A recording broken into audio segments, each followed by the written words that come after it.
अस्सलामुअलैकुम जनाब, असी बीजा सी इत्थे कमाद ते असी इत्थे मारन लगे हुण रगड़, क्योंकि कमाद की बिजाई हो गई, उत्ते मारांगे रगड़। तो रगड़ दे नाल फायदा हो जाता कि जिहड़ियां गुलियां नंगियां रह जांदियां ने उन्हां दे उत्ते पेगी मिट्टी। इस तरीके हल्का हल्का ना करा, बिल्कुल हल्का हल्का, वे हल्का हल्का करा लग रहा, उत्ते दे नाल मिट्टी पै रही है गुलियां दे उत्ते। देखो बिल्कुल नॉर्मल करा ला के तो मिट्टी पा रहे हैं। जो ज़्यादा करा लावांगे तो मिट्टी तो बहुती पेगी, फिर इस वास्ते नॉर्मल करा रख के ना तो थोड़ी थोड़ी मिट्टी पाई दी है। देखो बिल्कुल नॉर्मल मिट्टी ला रहे हैं कि इस ना गुलियां तो मिट्टी तो ज़्यादा ना पवे। ज़्यादा मिट्टी पैगी तो फिर कमाद की जी उगाव है वो बहुत घट हो जाएगा। यह नॉर्मल मिट्टी पै रही है। देखो माशाल्लाह हल्की हल्की मिट्टी पै रही है। देखो बिल्कुल नॉर्मल मिट्टी पैंदी जा रही है उत्ते। ऐसे तरीके नाल सारे जानी कि 2 किलो एकड़ बीजे से। देखो 2 एकड़ उत्ते एवें मिट्टी पैनी है, खिलों के ढेमां जिहियां रह गई ने, फिर जो करा लगता पिया तो फिर ढेमां ढूमां जिहियां वेख लो करा सारा भरिया जाने तो सारियां पद्धरियां करी जान दिया। देखो इस तरीके नाल मिट्टी पा रहे हैं हल्की हल्की करा दे नाल। इहदा पाउण दा फायदा बहुत है। एक तो देखो ना गुलियां उत्ते मिट्टी पै गई हल्की हल्की, तो गुलियां उत्ते हवा नहीं लगेगी तो कमाद जल्दी अगाओ करेगा। देखो हल्की हल्की मिट्टी पै रही है कमाद के उत्ते, गुलियां के उत्ते।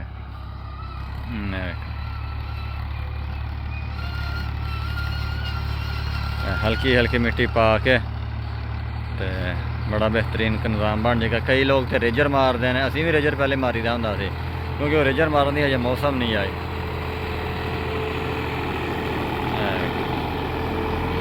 जनाब इस तरीके हल्की हल्की मिट्टी पाई दी है उत्ते। मिट्टी पाने तो बाद तो फिर इनू दोहरा पानी लगेगा उत्ते तो माशाल्लाह कमाद अगाओ करन लग पेगा। देखो जनाब नॉर्मल मिट्टी पै रही है उत्ते। देखो रेजर मारते हैं, फिर कई लोग यानी कि पहले रेजर मारते हैं, फिर वो मक्की घेरते हैं, मक्की घेरन तो बाद फिर वो सुहागा मारते हैं, घुट के यानी कि उत्ते बंदे बिठा के तो सुहागा मारते हैं। ऐसे तो इदा ही मक्की का छट्टा मारिया जवान ने, मक्की का छट्टा मारन तो बाद या अल्लाह खैर खेड़ा शुरू दूसरा करा शुरू। इस तरीके नॉर्मल नॉर्मल ना करा ला के तो मिट्टी पाते हैं। कई लोग जोड़े ने वो पैरों नाल मिट्टी पाते हैं, फिर दोहरा पानी लाते हैं, दोहरा पानी लाने तो बाद फिर मिट्टी पाते हैं, यानी कि करा मारते हैं या रेजर मारते हैं। इन्होंने पहला पानी लगा क्योंकि अजे मौसम माशाल्लाह बहुत ठंडा है, मौसम जोड़ा ना नॉर्मल जा रहा, मौसम इन्ना तपश दे विच नहीं हैगा। नॉर्मल मौसम का यह हालात है। जे अगर फर्ज किया गर्मी ज़्यादा हो जाए तो फिर रेजर मार के तो सुहागा मारना पैंदा, क्योंकि फिर गुलियां तो मिट्टी आ जाती ना ज़्यादा, तो फिर गुलियां नूं सोका नहीं लगता, सेक नहीं लगता, तो फिर उन्होंने घट लगती है गर्मी। करा वजदा पिया बेहतरीन, पिछे बनता पाया सिस्टम, बेहतरीन पैली बनती जान रही है। कि हाथ छड़ दिता बंदे ने करा तो इदा नॉर्मल करा मारी जा रहे हैं।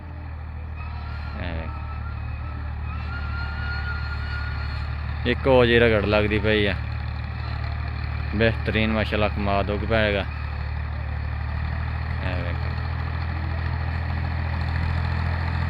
जनाब इस तरीके इन्होंने 2.5 एकड़ों के रगड़ मारनी है।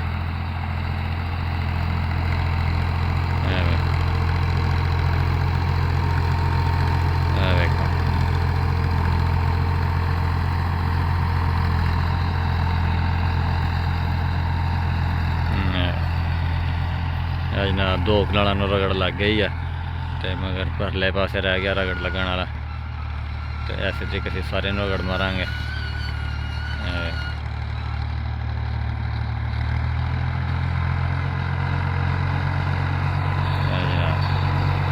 रगड़ लगती पई, करा मिट्टी का भरिया, जिथे मिट्टी थोड़ी होंगी है उत्थे मिट्टी करा छड़ जाता, तो जिथे बहुती होंगी है उतों करा चुकी जाता मिट्टी। करा हुण फुल हो के जा रहा, मिट्टी भरी है करा नाल फुल।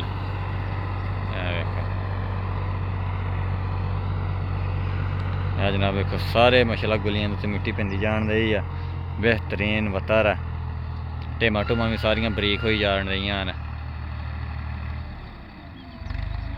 बेहतरीन निज़ाम है। और ਉੱਥੇ ਆ ਗਿਆ ਬੰਨਾ, ਤੇ ਉਹ ਬੰਨਾ ਪਏਗਾ, ਕਰਾ ਚੁੱਕ ਲੇਗਾ ਤਾਂ ਤੇ ਉੱਥੇ ਕਰਾ ਮਿੱਟੀ ਛੱਡ ਦੇਗਾ, ਬੰਨੇ ਦਾ ਬੰਨਾ ਬਣ ਜਾਏਗਾ ਤੇ ਆਪਣਾ ਕੰਮ ਦਾ ਕੰਮ ਹੋ ਜਾਏਗਾ।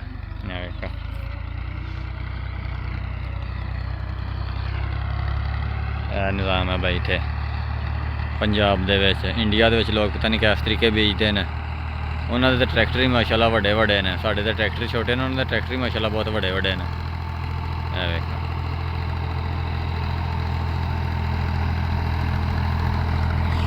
ਜਨਾਬ ਕਮਾਦ ਬੀਜ ਕੇ ਤੇ ਉੱਤੇ ਸੁਹਾਗਾ ਮਾਰਿਆ ਸੀ, ਉੱਤੇ ਪਾਣੀ ਲਾਇਆ ਸੀ। ਹੁਣ ਆ ਗਿਆ ਵੱਤਰ ਆਉਣ ਤੋਂ ਬਾਅਦ ਉਹਨਾਂ ਨੇ ਜਨਾਬ ਕਮਾਦ 'ਚ ਮਾਰਨਾ ਸ਼ੁਰੂ ਕਰ ਦਿੱਤਾ ਰੇਜਾ ਕਰਾ।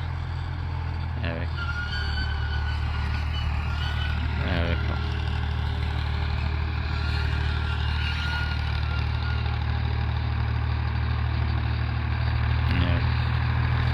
बेहतरीन मिट्टी पै रही है उत्ते, हल्की हल्की नॉर्मल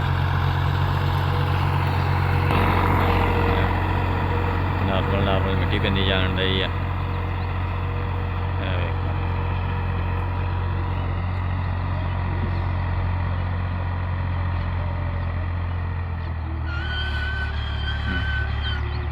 ब्रेक ला के मोड़ना पैंदा ट्रैक्टर में, पिछे करा है ना वड्डा 10 फुटा करा है जनाब।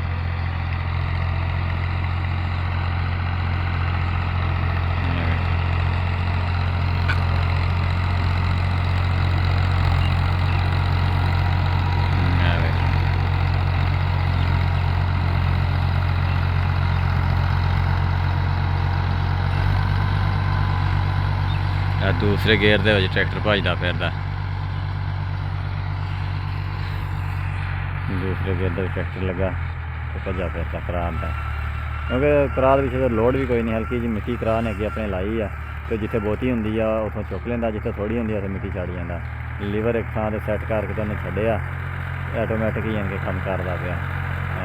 जिथे मिट्टी बहुती आ रही है उत्थों वेख लो करार भरिया जाण दिया, तो अगले पासे मिट्टी थोड़ी हुंदी आ तो उत्थे जाके मिट्टी छड़ जांदा।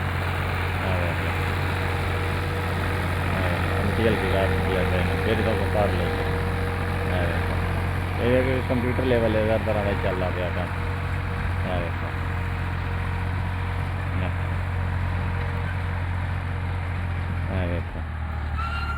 जनाब बहुत आसान काम है, करा मारो तो आराम नाल जान छड़ाओ, कोई एडा मुश्किल काम नहीं हैगा। तो कई लोग सुहागा मारते हैं, रेजर मार के खेड़ा कढ़ते हैं, तो बहुत मेहनत करनी पैंदी। ये आराम नाल सूह नाल करा मारो, मक्की का छट्टा मारो। इतने मक्की का छट्टा मारिया सी, मक्की का छट्टा मारिया उत्ते आराम नाल रगड़ मारती, उत्ते जो दोहरा पानी लाना, मक्की भी मसला सारी बाहर तक मार सारा अपने आप बाहर आ जाएगा। तो यह बहुत यानी कि बहुत आला काम है। यह मेरी वीडियो कितना नहीं लगी, तुम अगे होर वीडियो विखाना वा जो करा जो ना अगे किस तरीके होर चलता पाया, अगे तुम करा भी विखाना। मेरी वीडियो कितना नहीं लगी कमेंट लाइक जरूर करो। आज हम तुहानूं अगली वीडियो भी मैं चेक करांगा, क्योंकि एक वीके नूं देखो कितना टाइम होया, तो एक वीके दे विच करा लग भी चला, इन्ना टाइम ही नहीं ज़्यादा होया तो एक वीके नूं रगड़ लग भी चली है। आ देखो हेलो एक वीके दे विच रगड़ मुकम्मल हो गई। वेख लो कितना झट लगा, आ वेख लो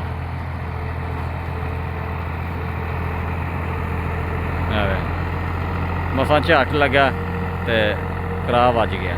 हल वेख लो